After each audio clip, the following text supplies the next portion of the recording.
right here in the USA. Watch us via Roku on your smart TV. Download the Millennium TV app from the App Store to stream our shows anywhere, anytime. Millennium TV. Good afternoon, world. Good afternoon, world. This is your host of the New American Perspective, Jania Butler, with a special report today. President Trump shot yesterday at a rally in Butler, Pennsylvania. Things have just got rough in America. Okay, let's talk about it. Donald Trump's theme song right now is 50 Cent's Many Men wish death upon me. Lord, I don't look to the sky no more. 50 Cent last night in Boston had Donald Trump plastered all over his background because Trump just got shot in Butler, PA. Have you heard about it? I'm sure you have. It's been all over the news. They've got the shooter. They killed the shooter, 20-year-old Thomas Matthews. Let me just make sure that I got his name correctly. 20-year-old Thomas Matthew Crooks of Bethel Park, Pennsylvania. He was a registered Republican, gave a little bit of money to the Democrats, so we don't know where we stand. We don't know anything about him at this point. So we are looking for your thoughts on this. What are your thoughts? So about 6 minutes into Donald Trump's speech yesterday, Butler, Pennsylvania, Trump was looking and he's talking about the immigration and migrants. And then all of a sudden you see him, boop, boop, grabbed his neck and he went down. Trump went down for real, okay? He knew what to do. Stop, drop, and roll. Trump did that, right? The Secret Service rushed in. They rushed up on him, and they obviously saved the day. Now, we're still trying to figure out whether if Trump got hit by a bullet or that he got hit. They said the teleprompter's glass splashed and hit him in the ear. But I believe it was Newsday that had a picture of him with the bullet flying past him. So it almost missed. Now, people also are saying that this could be a staged act. I don't know. I mean, I know that politics in America is serious and it gets down to these things when it comes down to it. But I really don't think President Trump would play with his life like that and let a 20-year-old shoot anything at him. But we have to look. Now, what we have to look at is the Secret Service. How could that happen? I'm a little nervous now, Secret Service. I'm going to tell you the truth. I'm a little nervous about it because the Secret Service should have been on that. Now, there was a rally goer who said that they were telling the Secret Service that there was somebody right there on the roof. He's crawling. And he said the Secret Service and the police were looking at them like they had 10 heads. And then now all of a sudden, then they hear the shooting. And so rest in peace to the spectator that passed away, that got shot in the head during it. This is very sad. I never want to see anybody get hurt or anywhere, let alone a political rally where there's political violence. Your President Biden did come out and condemn the whole acts and said there's no place in politics for this. But there's some stuff with this. So a few days ago, the validity of the tweet, I'm not sure, but a few days ago, I seen something to where Biden had said that enough with the debate. It's time to put a bullseye on Trump's head. So what does that mean from where we're coming from? What does that mean from the perspective that we're at. What's your perspective on that, right?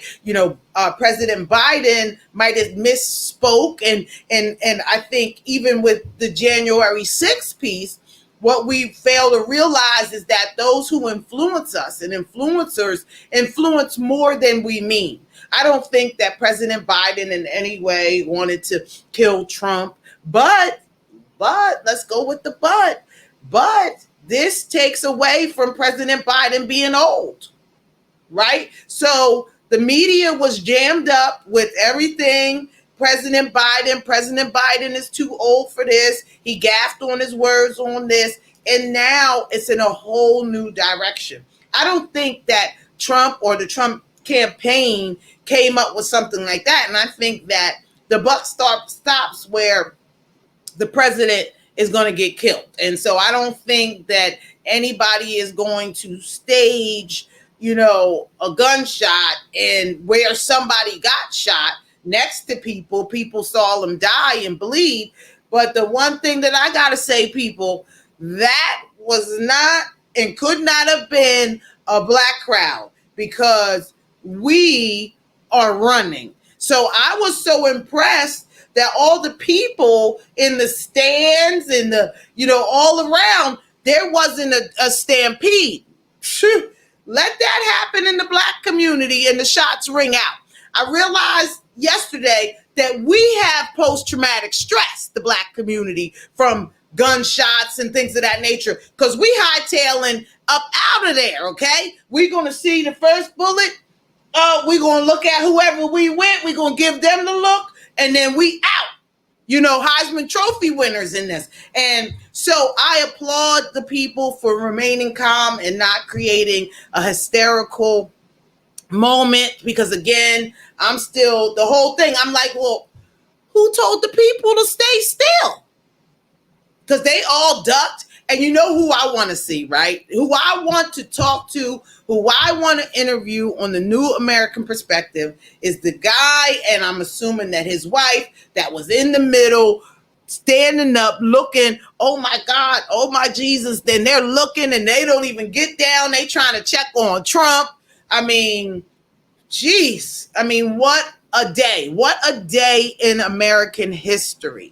Okay, this is going down in history, and people are saying, Trump went in for the money shot. He did get the money shot, didn't he? Yes, he did. He got that money shot. He put it up, fight, his full fight, and the F come out, so he's telling America to fight.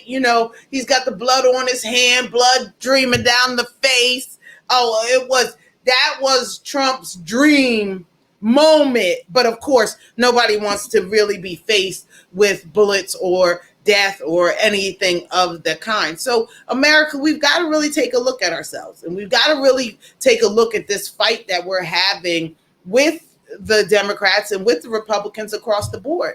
Because if a 20-year-old young man has taken in this information and has regurgitated it as I'm going to go save the day. And a lot of people were saying, look, the Democrats are to blame because they've been fueling this rhetoric that if Trump gets in office, it's going to be Hitler. We're going to be slaves again. Look what they're doing with Project 2025. People take that seriously. And I think that there's a ring and a level of camaraderie, right, in this jostling of this competition of American politics. But I'm just not sure. But let me make sure to say that President Biden tapped in, Kamala Harris tapped in, Vice President Harris tapped in, Hakeem Jeffries, the minority leader who represents Brooklyn, tapped in. There was a lot. Nancy Pelosi tapped in. And it was weird because all of the people were like, oh, we hope that we're glad that you're not hurt. And again, I don't think anybody is forcing or pushing violence, but the other day, they like to see him off. But now when they see that becomes real. Now, is that President Biden's fault? Should we be January 6th and President Biden like he did President Trump? Should we be doing that based on what he said? I want to put a bullseye on Trump's head, and then whoops, he got his ear blown off. Ear looked like Mike Tyson chewed it. Did you see what was going on? And so again, there's all this chaos in America.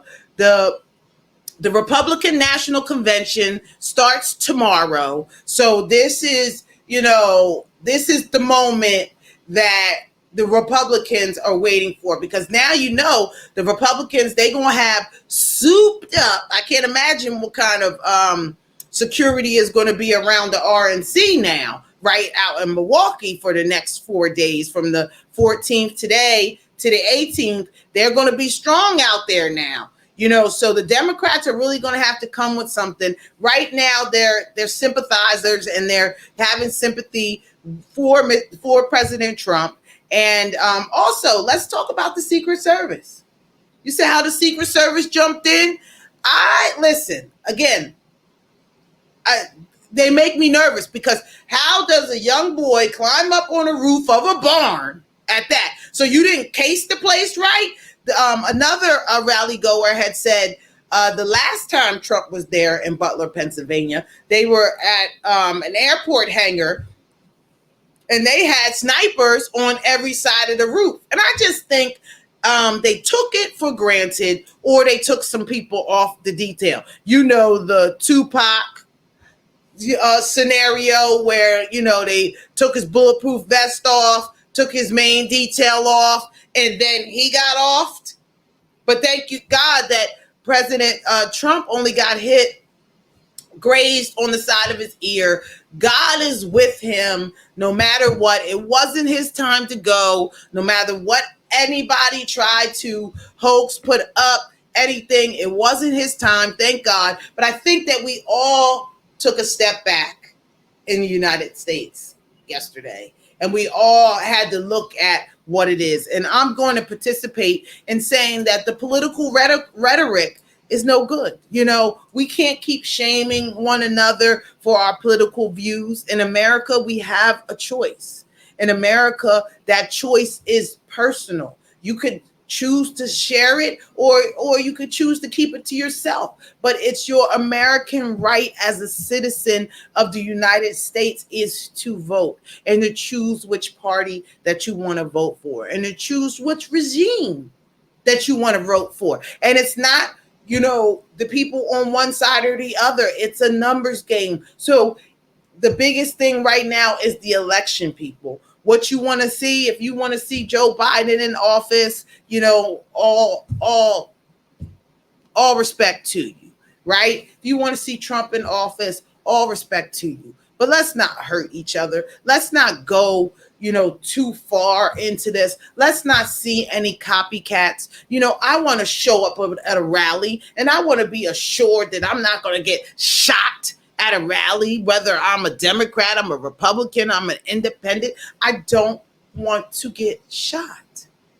And I'm sure the families, they said the family of the gentleman who passed away was right there with him.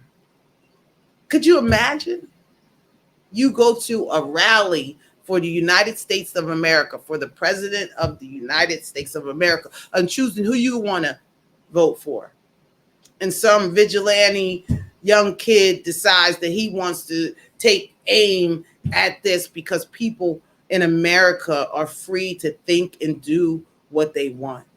So we all have to take some introspection today. We all have to look at ourselves and say, what part did I play in this? And maybe we played no part at all, but maybe we did. Maybe the part that we played was fighting with our friends, right, about their choice. Maybe that was a choice, because politics could get really tough.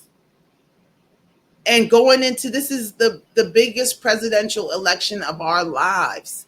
And that remains true whoever wins in history. Donald Trump will probably get the most black votes out of any Republican candidate since President Lincoln.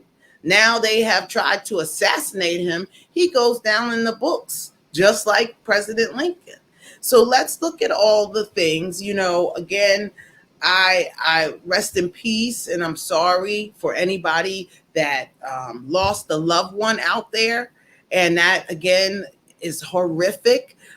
Even rest in peace to the shooter, because whatever was happening, he was led astray.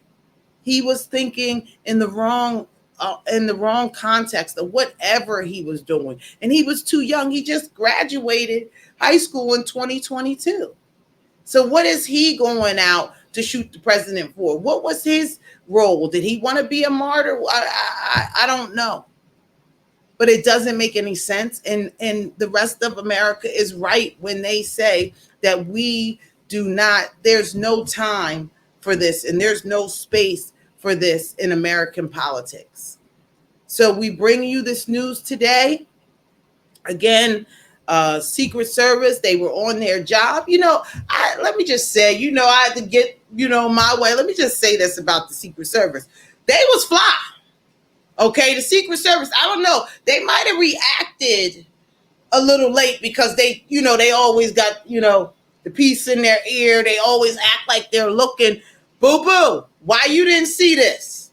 Right? And so if you looked also, the sharpshooters that they had above Trump, they seen it too late. The guy kind of looked.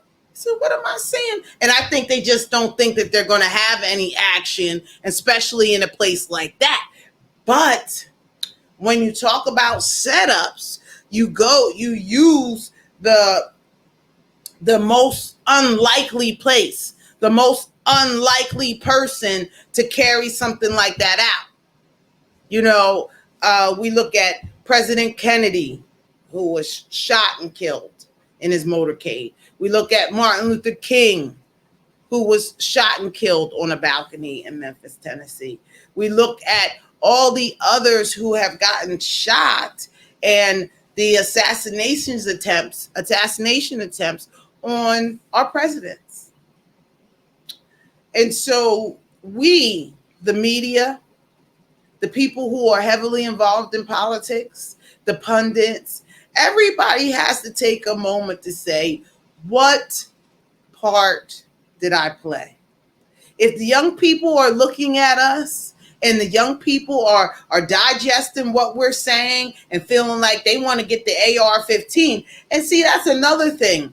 He's got the AR-15, and so this is the gun that they're trying to ban, that the Democrats are actively trying to ban. So it's just like, for me, the storylines just get too close, right? Somebody planted this young boy. I mean, I've always believed in the Manchurian Candidate. If you haven't seen that with Denzel Washington, please go check that out. But I've always seen that with the Manchurian Candidate. And so now going forward, I want to see America united. I want us of all colors, all races, all religions come to the truths. This is not Republican. This is not Democrat. This is America. And I am a citizen of this great country. And so with that, I am telling you, we have to stop the rhetoric in our bodies, in our hearts, and our souls. Going forward, ask yourself, is it okay for my friend to have a different political choice than us?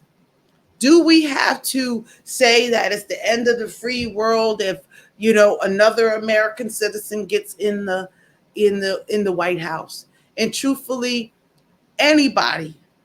That's why you can have a record and be the president of the United States, because anybody could become the president. And we have to think and remember that. And we have to remember our kids are watching. So this is the special edition of the New American Perspective. I'll see you on Wednesday at 12 when we'll dive into this a little more. But tune in. Thank you for being with me today. And God bless America.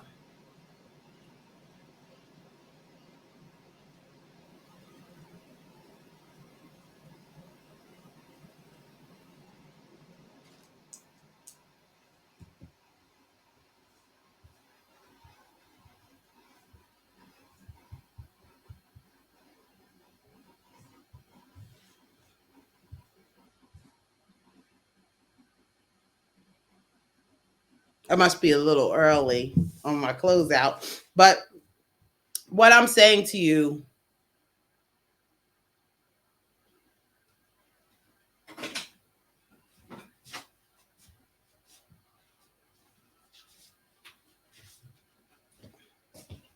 Thank you. I'm off. Yeah. Good job. Okay. Yeah. Take off. Yeah, that's good. I'm glad you said that. Thank you for coming. No, thank you for having me. Yeah. Getting on my job. Yeah. You're doing good. You So tomorrow.